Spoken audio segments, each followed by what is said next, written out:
মতুয়াদের voter অধিকার কেড়ে নেওয়ার অভিযোগে এবার ঠাকুরনগরের ঠাকুরবাড়িতে শান্তনু ঠাকুরের বাড়ি গিয়ে বিক্ষোভ মতুয়া সম্প্রদায়ের মানুষের।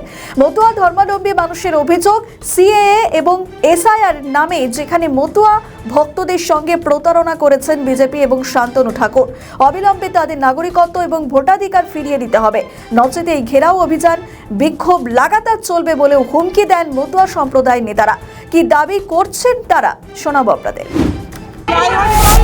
আমাদের মতুয়াদের নিয়ে যেভাবে সবাই ব্যবহার করছেন, এতদিন ব্যবহার করেছেন, এখনো করছেন, আপনারা দেখতে পাচ্ছেন এখনো সিএ করা উঠলাম হচ্ছে।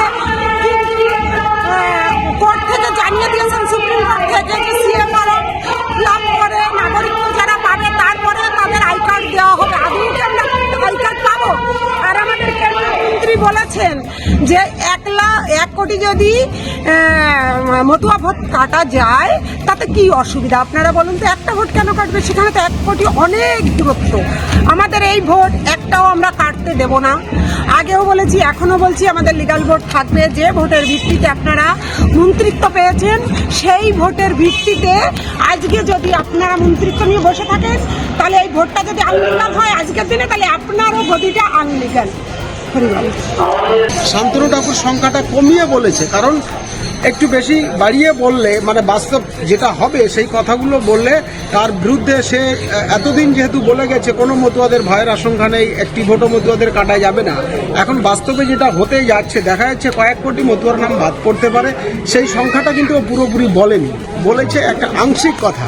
কারণ পূর্ণাঙ্গ কথা বললে ওর বিরুদ্ধে বড় ধরনের একটা বিপ্লব হতে পারে, মতুয়ারা উত্তেজিত হতে পারে, সেই কারণে ও আংশিক কথাটা বলেছে। কিন্তু বিষয়টা হচ্ছে ওরা প্রথম দিন থেকেই তো বলেছিল যে মতুয়াদের ভোট কাটা যাবে না, মতুয়াদের বা হিন্দুদের একটি ভোটও কাটা যাবে না, তাদের ভয়ের কোনো কারণ নেই, আশঙ্কার কারণ নেই।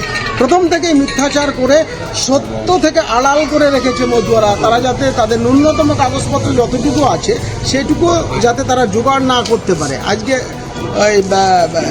একেবারে কিনারায় এসে আজকে তারা স্বীকার করছে, বুঝতে পারছে যে মতুয়াদের নাম বাদ করতে চলেছে এবং সে মতুয়া প্রতিনিধি হয়ে মতুয়াদের ভোটে জিতে আজকে বলছে যে 50 লক্ষ মুসলমান রোহিঙ্গাদের ভোট যদি বাদ দিতে গিয়ে 1 লক্ষ মতুয়ার নামও বাদ যায়। যদিও সেই সংখ্যাটা অনেকটা বেশি, কিন্তু বিষয়টা হচ্ছে পশ্চিমবঙ্গ এবং সারা পশ্চিমবঙ্গ জুড়ে কতজন ইতিমধ্যে যেহেতু খসড়া তালিকা প্রকাশ হয়েছে, সেখানে কতজন মুসলমান, বাংলাদেশি মুসলমান এবং রোহিঙ্গা ধরতে পেরেছে।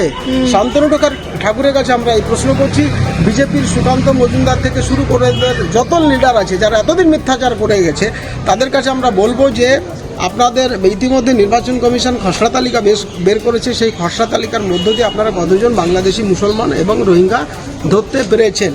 এবং এখনও শান্তনু ঠাকুর যে কথা বলছে যে 50 লক্ষ নাম বাদ দিতে গিয়ে যদি 1 লক্ষ মতুয়াদের নাম বাদ যায় সেটা আমাদের মেনে নিতে হবে, কিন্তু 50 লক্ষ রোহিঙ্গা মুসলমান তারা কোথায় পাচ্ছে?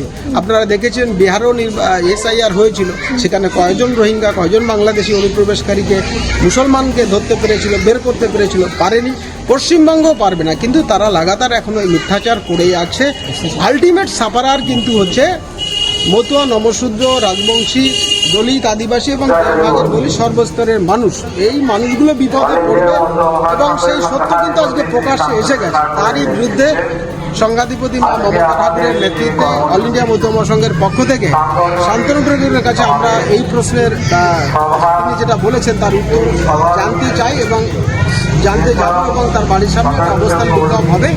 2টোর সময় আমাদের এই কর্মসূচি ঘোষণা করা হয়েছে। আমাদের ভিডিও ভালো লাগলে লাইক ও শেয়ার করুন, কমেন্ট সেকশনে আপনাদের মতামত জানান। আরও ভিডিও পেতে আমাদের চ্যানেলটিকে সাবস্ক্রাইব করুন এবং প্রতি মুহূর্তে খবরের আপডেট পেতে প্রেস করুন বেল আইকন।